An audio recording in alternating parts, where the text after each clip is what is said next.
دا وخت تاسو ته یو مهم خبر درکوو. د خیبر پښتونخوا د قبایلي سیمې کورمې د خرلاچۍ په سرحدي سیمه کې د پاکستان او افغان ځواکونو ترمنځ د ډزو تبادله شوې ده، چې پکې د اطلاعاتو تر مخه یو پاکستاني فوجي د پاکستان اړخ ته شهید شوی دی. همدغه شان په دې پیښه کې د 9 کسانو د جوبل کېدو اطلاع هم ترلاسه شوې ده. دغه اطلاعات د باړچینار ضلعي هډ کوارټر چې کوم هسپتال دی د هغې د طرفه اعلامیه جاري شوې ده. په دغه اعلامیه کې ویلی شوي دي چې د اتوار په شپه باندې تقریبا 10 بجې د پاکستان او افغانستان د سرحدي ځواکونو ترمنځ دغه نښته شوې ده.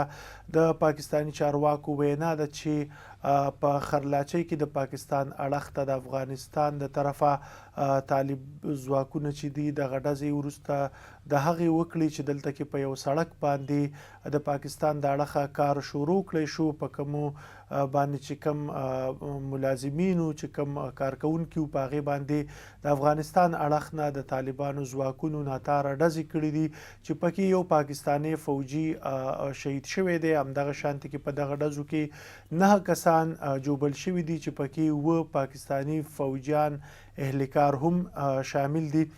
د ذریعو وینا ده چې د افغانستان اړخ ته هم په دغه پیښه کې مرګ ژوبله اوښتې ده. دغه پیښه د پکتیا ولایت چې دی د افغانستان هغې ته نږدې د پاکستان د کورمې قبایلي سیمې په خرلاچۍ بارډر باندې مخې ته راغلې ده.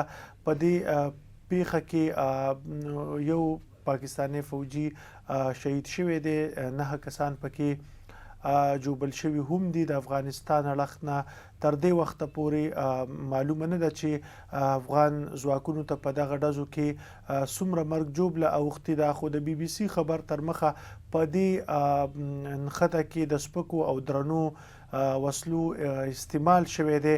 د ذریعو وینا ده چې دغه نښته چې دا د یو سړک جوړېدو په معامله باندې مخې ته راغلې ده. د افغانستان اړخ طالبانو د دې وړاندې ویلي دي چې د پاکستان اړخ ته په سرحد باندې چوکۍ جوړیږي متنازعه، د کم نه وروسته چې هغوی وخت په وخت باندې ډزې کړي دي. په دې وروستیو 3 ورځو کې په خرلاچۍ سرحدي سیمه کې دغه د ډزو پیښو کې اضافه راغلې ده. د نورو معلوماتو او اپډیټس لپاره د وحدت نیوز سره اوسئ.